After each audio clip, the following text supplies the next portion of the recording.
This is not breaking news. This is not a scandal. This is not about one person. This is quieter than that. And that is what makes it dangerous. Because something just shifted underneath the country. Not a law, not a policy, a control surface. The kind of change that doesn't feel like a crisis until you try to use your rights.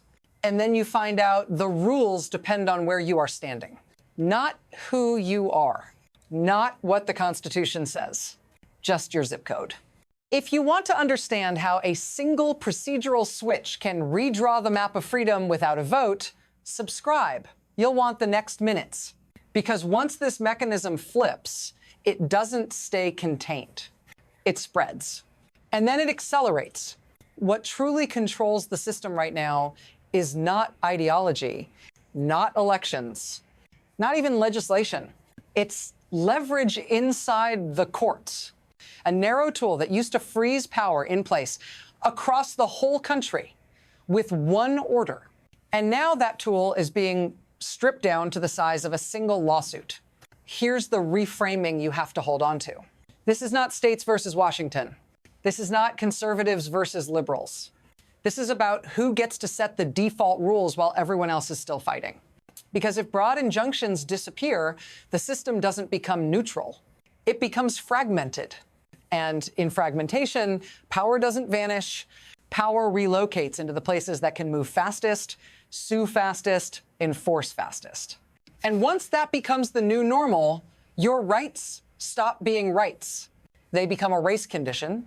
And that takes us to the shift that's been hiding in plain sight for years. For years, this worked a certain way. A law would be passed, a challenge would be filed. One judge, one courtroom could hit pause for everyone, everywhere, while the courts figured it out. Before, that pause button created a kind of national breathing room. Not perfect, but uniform. Now, that breathing room is being replaced with something else.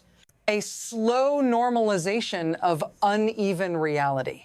A world where the same federal rule can be blocked here, enforced there, and unclear everywhere in between. And the most dangerous part is how boring that sounds.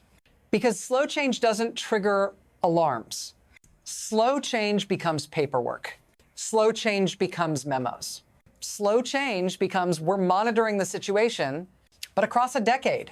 That's how a country stops being one legal system and becomes a patchwork of temporary zones, protected in one district, exposed in the next. And once you accept patchwork as normal, the next shock doesn't feel like an exception. It feels like the new baseline, which brings us to the first concrete jolt already in motion. Late at night, in an emergency posture, the Supreme Court moved 6-3, and it didn't tweak the edges. It attacked a practice that has quietly shaped the last 2 decades. One lower court judge issuing a nationwide injunction that freezes a state law across all 50 states, even when only a small number of plaintiffs are actually in the case. Your reference material says there have been more than 60 nationwide injunctions in the last 10 years, and it says there are 47 active cases right now where states are seeking that kind of blanket relief. Within 3 hours, state attorneys general started firing off emergency filings. Texas cited it in 3 immigration lawsuits. Florida invoked it in 2 disputes. Arizona jumped in on a border case stuck for 8 months. And inside the DOJ, your material describes an emergency call at 7 a.m. to rework strategy across 23 cases. So yes, hit like, because this is the moment the floor moves. And the question is, what happens when the pause button is gone? Here's the hidden mechanism. It's not just that nationwide injunctions are being narrowed. It's what replaces them. Your material lays out the logic the court is leaning on. Article 3, cases and controversies, specific parties, specific disputes, not abstract policy fights on behalf of people who aren't even in the room. And to make it feel inevitable, the concurrences reach backward hard. Justice Gorsuch, in your reference, cites history from 1789 to 1850, arguing early federal courts never issued injunctions beyond the parties. He points to 12 founding-era cases where judges rejected broader relief even when plaintiffs begged for it. Justice Thomas goes further in your material. The power is inherently limited because the Constitution is. So the system flips from one national stop sign to something else. Multi-front litigation, parallel filings, multiple circuits, multiple appeals, multiple outcomes, and the winners are predictable.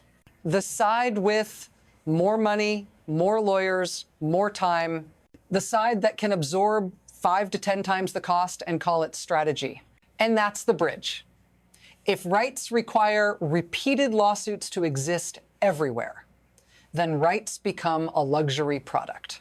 Now watch how fast this mechanism turns into crisis. Now it accelerates, because once you can't freeze a policy nationwide, enforcement stops being a single switch. It becomes a grid, and the grid lights up unevenly. Your material points to the most immediate flashpoint: immigration. It says federal authorities are operating under 14 different injunctions, limiting deportation policy, detention standards, asylum processing. Under this new framework, those limits can shrink to particular districts, meaning enforcement restarts full force in places not covered. Then there's the Second Amendment cases. Your reference says gun regulations in 6 states are frozen by nationwide preliminary injunctions. Narrow those orders, and suddenly the same right changes when you cross a border. Healthcare is next, abortion medication, gender-affirming care, religious exemptions, 11 active cases with nationwide blocks, environmental rules too, EPA actions tied up in injunctions that used to create coast-to-coast uniformity, now potentially chopped into regions. So you don't get one America, you get a moving mosaic. And here's the cliff. When the law becomes a patchwork, the first system that breaks isn't immigration or guns, it's elections. Now I'm talking to you, not as a voter in theory, as a person who has to live inside the rules while the rules are changing, because under this new reality, your rights don't just depend on what the Constitution says. They depend on whether someone like you has already sued in the right place, before the deadline, with the right lawyers, and whether the injunction that protects them even reaches you. Your reference material describes the nightmare for election administrators. Rules that might apply in 80% of a state and be blocked in the other 20% purely based on where plaintiffs live. That means ballots printed under one set of rules. Poll workers trained for another, voters hearing one thing, then experiencing something else at the door. And you don't get a memo from the federal judiciary explaining which version of the law applies to your precinct this week. So if you're still with me, do one thing. Subscribe and send this to one person who thinks the courts are abstract. Because this isn't abstract, it's operational. And the moment elections become legally incoherent, the shock doesn't stay inside election offices. It hits the economy, because corporate America doesn't fear ideology. It fears uncertainty. Your reference material says companies operating across states are quietly panicking because nationwide injunctions used to provide one thing the market craves: a single, clear rule while litigation plays out. Replace that with geographic carve-outs and you get compliance by map. Different standards, different liabilities, different timelines based not on statutes, but on where an injunction happens to reach.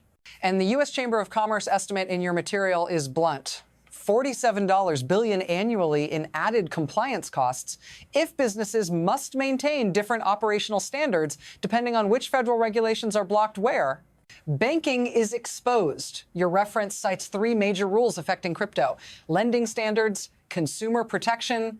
Tech is exposed, content moderation, data privacy, antitrust. Healthcare providers and insurers face coverage mandates, drug pricing, telehealth turning into regional puzzles. Even the FDA becomes uneven. Your material says 5 injunctions are blocking parts of drug approval and monitoring, potentially protecting some companies while leaving others fully exposed. This is the spillover. When law becomes patchwork, the economy becomes patchwork too. And patchwork economies don't just cost money, they create new political pressure inside and outside the country, which is where the ripple goes next. Now, zoom out. Because once the United States stops behaving like one legal environment, the rest of the world doesn't wait politely for us to sort it out. It adapts. Your material already shows how quickly actors inside the country recalibrate state attorneys general filing within hours, federal agencies bracing for laws they assumed were blocked to suddenly be enforced again. That same logic applies externally. Partners, competitors, markets, all reading the same signal. The signal is simple. Uniformity is no longer guaranteed. A country where federal rules are enforced in one region and suspended in another becomes harder to predict. Harder to negotiate with, harder to ensure, harder to price. And the danger is not one policy, it's the system-wide effect. Every cross-border relationship now has to ask, which America are we dealing with? The one where the rule is live, or the one where it's frozen, or the one where it's in litigation limbo. This is how instability travels. Not as tanks, as contracts, as capital, as supply chains choosing different routes. And that brings us back to the question your reference content won't let us escape. What happens to civil rights when protection has to be re-won district by district?